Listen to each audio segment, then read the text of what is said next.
Le son des assauts. Le son des assauts.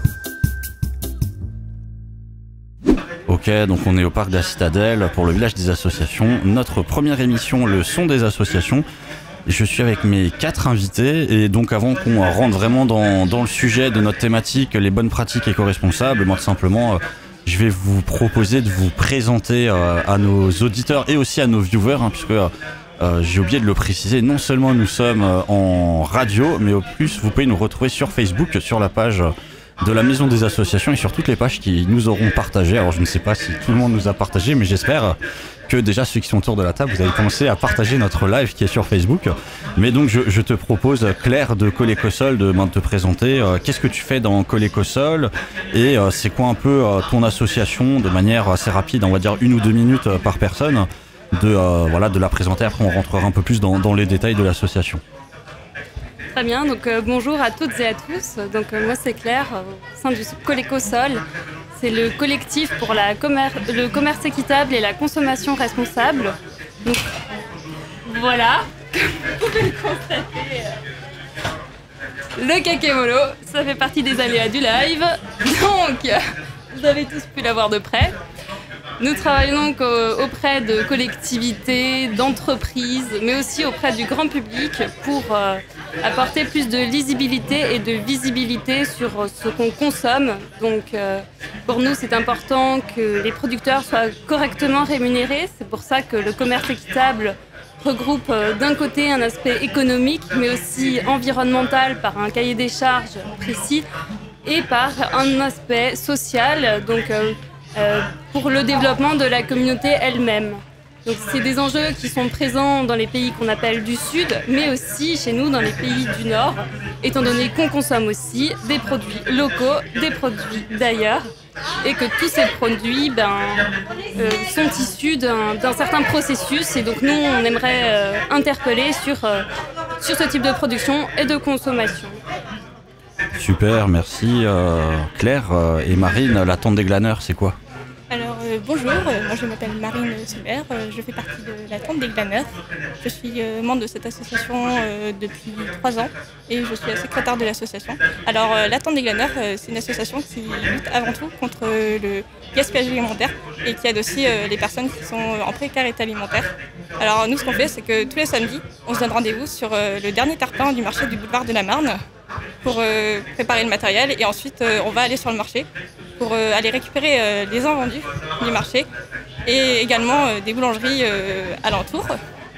Et ensuite, on retourne à la tente pour les distribuer aux personnes qui sont accueillies à l'association. Ok, super. Et donc on est avec Héloïse de la Jeune Chambre économique, mais c'est quoi ? Bonjour, donc je suis Héloïse de la Jeune Chambre économique, comme l'a bien dit Lionel.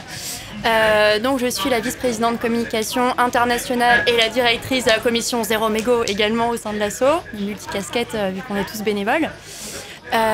Du coup la Jeune Chambre c'est beaucoup de choses, on fait dans les grandes lignes de la formation pour nos membres, on a un côté international puisque c'est une association internationale JCI et donc surtout ce qui nous intéresse aujourd'hui c'est qu'on mène des actions pour créer des changements positifs sur notre territoire. On a différentes thématiques en rapport donc avec l'économie, parce que c'est quand même le nom de notre asso, mais aussi de l'industriel, sur l'éducation et donc sur tout ce qui est développement durable. Et nous, pour le développement durable, on a choisi de mettre en avant surtout deux causes. Donc la première, c'est le Working Up Day qu'on a fait aujourd'hui, parce qu'il s'agit du jour où on espère que le monde entier nettoie actuellement la planète. Et donc nous, sur Strasbourg, ce matin, on a organisé un nettoyage au niveau du parc de la Petite France, avec d'autres associations, Rotaract, Rotary, Léo, Jeunes Européens. On devait avoir nos amis allemands, mais qui n'ont pas pu venir malheureusement à cause de la situation. Et donc la commission Zéro Mégot, qui a pour grande ambition d'éradiquer les mégots de cigarettes sur Strasbourg. Mais concrètement, on ne l'a pas encore fait, ça se voit dans les parcs et dans les rues. Du coup, pour l'instant, ce qu'on faisait, c'était beaucoup de sensibilisation et de distribution de cendriers de poche en partenariat donc, avec l'Eurométropole. Voilà. Ok, super. Je pense que Pierre va se faire un plaisir de nous expliquer Éco-Manifestation Alsace. Oui, avec plaisir. Bonjour, Pierre Muller, je suis directeur de l'association Éco-Manifestation Alsace. Notre association qui existe depuis 2011 a pour objectif d'accompagner les organisateurs d'événements pour une meilleure prise en compte de l'environnement, du développement durable de façon plus générale dans leur pratique. Alors pourquoi les événements? Parce que d'abord ça touche une grande population, donc voilà, il y a des dizaines de milliers d'événements chaque année en Alsace qui touchent beaucoup de monde avec des impacts multiples.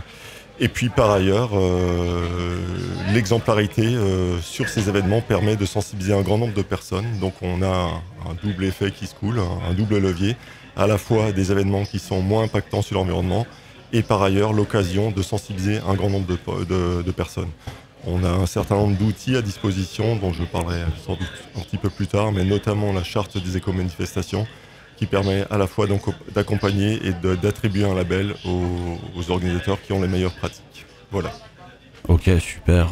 Alors avant qu'on continue un peu plus en parlant de vos événements, de vos associations, j'avais une petite question à vous poser. Cette année, donc, on est au village des associations, anciennement la rentrée des associations, anciennement le forum des associations. Alors je ne sais pas si c'est la première fois pour certains d'entre vous ou si vous êtes des habitués, mais voilà, qu'est-ce que vous pensez de cette nouvelle formule du village? Est-ce que ça vous convient comme ça a été imaginé, puisqu'il n'y a plus du tout les chapiteaux, maintenant c'est vraiment chaque association à sa tente personnelle. Alors je ne sais pas si voilà, vous pouvez nous donner un petit avis sur le village en lui-même. Alors pour moi c'est la première fois, donc c'est effectivement difficile de comparer aux autres années. Alors je vais peut-être, nous en tout cas on est dans le village éco-responsable, que je ne sais pas si tout le monde a eu l'occasion de visiter. En tout cas il est au fond du parc, c'est l'espace D. Nous sommes présents avec plusieurs associations, donc éco-manifestations par exemple, autour du sujet des thématiques environnementales, on va dire. Voilà.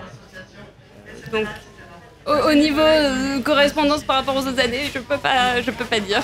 Alors j'en profite puisque vu que tu en parles, le village éco-responsable dans le village des associations, c'est la première année qu'on le fait.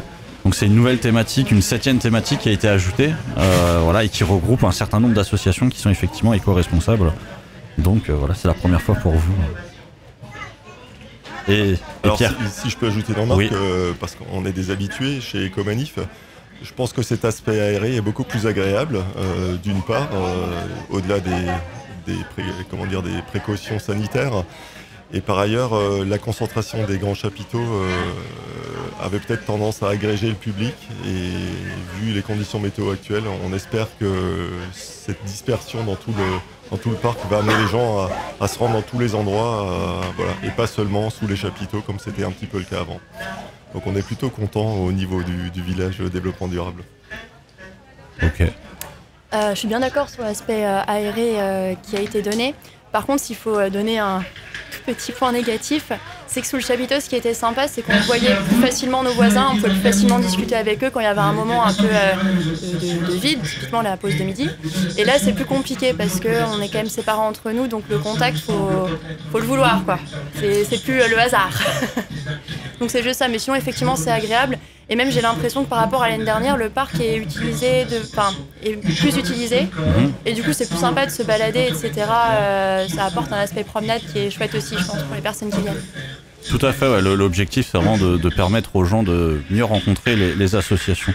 Et toi, Marine, c'est la première fois ou tu étais déjà venue?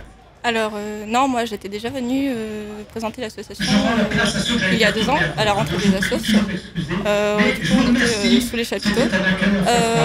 Moi je trouve que en fait le cadre de... Excusez-moi, je suis un peu stressée. Pas de souci, prends ton temps. Alors en fait je trouve que le cadre il est assez accueillant et chaleureux parce que déjà aujourd'hui il fait assez beau. Donc du coup se balader en plein air, visiter les stands, je trouve ça assez agréable. Et d'autant plus que nous, à la tente des Glaneurs, on a déjà une tente, on présente déjà nos produits sous une tente et du coup ça représente un petit peu la même idée. Je vais me faire assassiner avant la fin. Allez-y, reprenez, je vais le...